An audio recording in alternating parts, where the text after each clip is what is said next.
Hello everyone, সবাই কেমন আছেন? আশা করছি ভালো আছেন। এসে পড়ছি নতুন আরেকটি ভিডিও নিয়ে। তো আজকে শুক্রবার চলে গিয়েছিলাম জয়নুল আবেদিন পার্কে সকালের বাজারে। তো মূলত হাঁটতেই বেরিয়ে হয়েছিলাম। তো হাতের সামনে যা যা ভালো লেগেছে তাই নিয়েছি।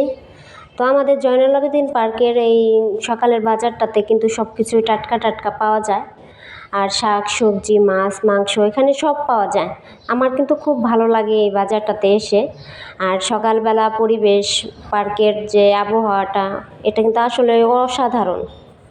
এখানে আমি কিন্তু প্রায় সময়ই আসি, দেখা যায় বিকালে সকালে। প্রথমে কিনে নিয়েছিলাম ফুল, তারপর থোড় পেলাম, কলার থোড়, আপনারা কি বলেন জানি না, মোচা বলে অনেকেই, তো আমরা এখানে থোড়ই বলি। তো তারপর কিনে নিলাম। এরপর একটা ঝুড়ির দোকানে গিয়েছে, অনেক সুন্দর না ঝুড়িগুলো, আমার কাছে অনেক ভালো লেগেছে। একটা ফুলের ঝুড়ি নিয়ে নিলাম। তো তারপরেই তো আমাদের এই হলো সেই সার্কিট হাউস মাঠ। তো এই মাঠে কিন্তু শুক্রবার দিনও মেলার মতন বসে, প্রত্যেকটা জিনিস পাওয়া যায়, ফুচকা চটপটি খেলনার জিনিস। তারপর কিন্তু আমি এইখান থেকে কুমড়া পাতা নিয়েছিলাম।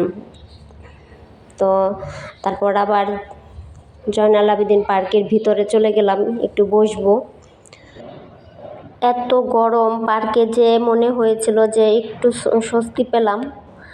আসলে জয়নুল আবেদিন পার্কে গাছ, অনেক গাছ, তারপরে ব্রহ্মপুত্র নদী।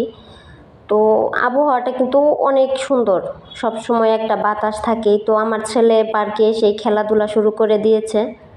তো দোলনায় বসে সে মানে কিছুক্ষণ দোল খেয়ে নিল, ওর বাবা দোল দিচ্ছিল।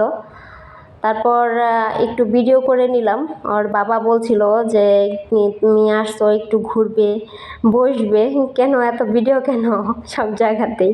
তা আসলে এটা একটা অভ্যাস হয়ে গেছে, ঠিক আছে, যে যেখানে যাই একটু ইচ্ছা করে যে সবার সাথে শেয়ার করি। তো এই তো কিছুক্ষণ বসলাম, গল্প গুজব করলাম। তো আমি কিন্তু এখানে কুমড়া পাতা নিয়েছিলাম, আজকে চাল কুমড়ার বড়া করব। তো বাজার থেকে চলে এলাম। আমি বাজার থেকে আসার পর আপনার ভাইয়া আবার এখানে স্বদেশ বাজারে গিয়েছিল, এখান থেকে মুরগি নিয়ে আসলো। তো আমি মুরগিগুলো কেটে তারপরে ধুয়ে নিলাম, আজকে দুপুরে এইগুলোই রান্না করব।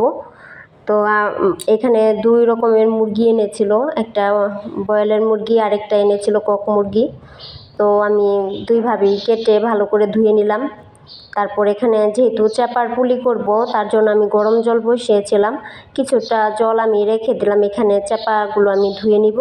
আর কিছুটা জল আমি এখানে মুরগির যে পাগুলো সেইগুলো আমি ধুয়ে তারপরে ছিলে নিব। তো এই ছিল আমার ভিডিও।